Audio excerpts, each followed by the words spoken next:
L'aquaponie ancestrale.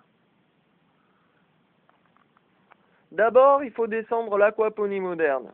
En effet, le caca du poisson nourrit les végétaux, pour simplifier, principalement la transformation avec des bactéries dans l'eau. Donc il faut 6 mois pour que ça s'autorégule.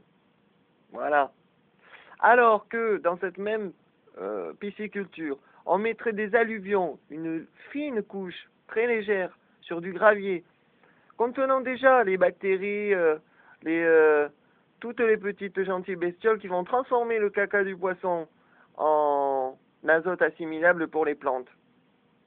Voilà, donc c'est effectif immédiatement. Moi, ce que je conseille, c'est mettre donc dans une mare une sorte de bâche à pisciculture, voilà, pour hermétiser. Ça écrase la flore de la mare, donc en récupérant les poissons dedans déjà et les alluvions avec l'eau pleine de nutriments. Donc avec la machine Gaia propulsion gravitationnelle, vous pompez tout ça, hop, dans les bambous, faites circuler l'eau, vous assainissez finalement, pendant que les bébés plantes poussent, les tomates, etc., la mare à poissons. Et là, ensuite, vous rajoutez, l'eau va devenir plus claire, notamment. Vous rajoutez donc la nourriture de poisson, hein, récoltée donc depuis les bambous, et vous intensifiez avec l'oxygène, le taux D parfait, etc., etc. Donc là, déjà, on a l'aquaponie moderne, donc sans alluvion, hein, qui surclasse déjà toute la culture sol hors sol, donc à milieu fermé. Ils ont fait ça en 2005. Moi, je dis qu'à milieu ouvert, c'est possible, notamment dans la partie savanique. Voilà, les savanes, tout ce qui est Pakistan, Afghanistan, tout ce qui est rocailleux, tout ce qui est désertique, par couverture végétale, c'est-à-dire qu'en position verticale, avec Gaia Vacuité 2, en plein milieu du Sahel, du Sahara même, entre deux dunes. Mince, ça se déplace les dunes. Bon, il va falloir déplacer Gaia Vacuité. Non, je déconne. Mais dans la partie savane, juste avant d'arriver au désert, là où il y a l'enjeu, où en quelques années, ça peut se transformer en verdure, ou en quelques années, ça peut devenir du sable. Donc là, il faut mettre une barrière. Voilà.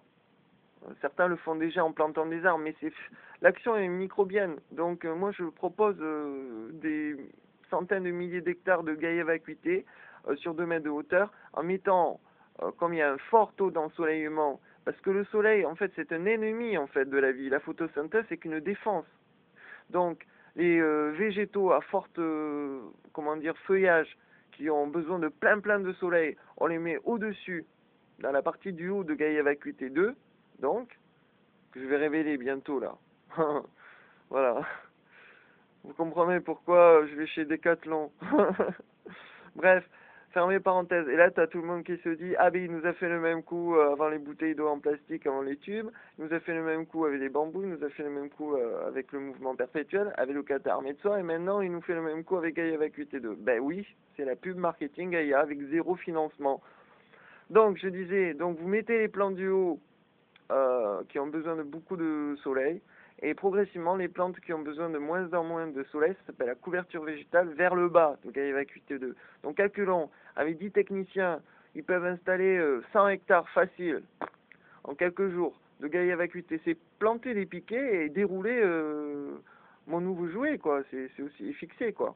Comme ça, au niveau de la prise des vents, il faut des techniciens sur place, donc qui connaissent la région, pour diriger la direction des Gaia Vacuité. Moi, je conseille en spirale, carrément, parce que voilà quoi, avec peut-être une barrière coupe-vent, j'en sais rien, mais une spirale, c'est bien. S'il y a le vent du nord très puissant, il suffit de mettre une barrière de roseaux nord et mettre derrière la spirale, quoi. Voilà. Ça permet aussi d'avoir un système 3D très facile à enfermer depuis le dessus, c'est-à-dire à 2 mètres de hauteur, avec des escabeaux, avec un système qui se déroule. Paf, vous enfermez ça s'il y a des criquets, par exemple.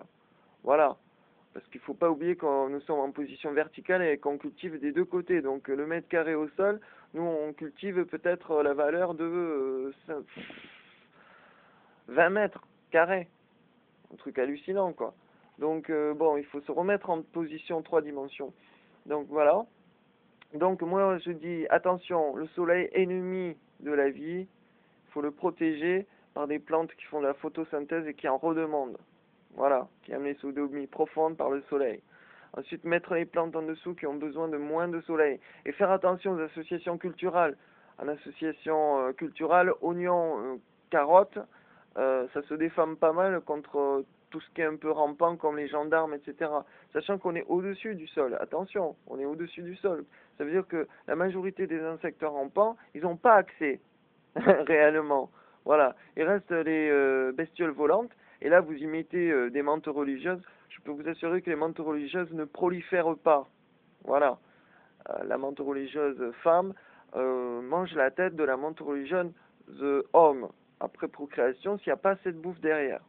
Donc ça s'autorégule tout seul. Donc je vous ai mis sur agriculturegaia.com, et si vous le bloquez au nom des femmes chaudes et des méchants, c'est ridicule. Ce que je voulais prouver, c'est QFD, c'est-à-dire que au nom de quelque chose de dérisoire, puisqu'il n'y a pas eu de procédure, eh ben, en fait vous bloquez 99% d'informations intéressantes qu'il y avait sur mon blog officiel, de la lutter en fait contre toutes ces technologies qui permettent d'éradiquer la consommation du pétrole, de la chimie, des OGM, du nucléaire, etc., etc. Donc maintenant, vous avez des millions, bientôt, des millions de témoins avant le 21-12-2012, parce que je vais amplifier, comment dire, euh, la pub marketing Gaia, et plusieurs milliards, donc, quand je vais mourir de la grève de la faim. Donc, de toute façon, le message, il est passé. La vraie question est de savoir si vous préférez mes disciples Gaïa au pouvoir ou moi au pouvoir. Mais en fait, je vais m'enlever tout pouvoir. Parce que le pouvoir, c'est trop nul et c'est trop facile.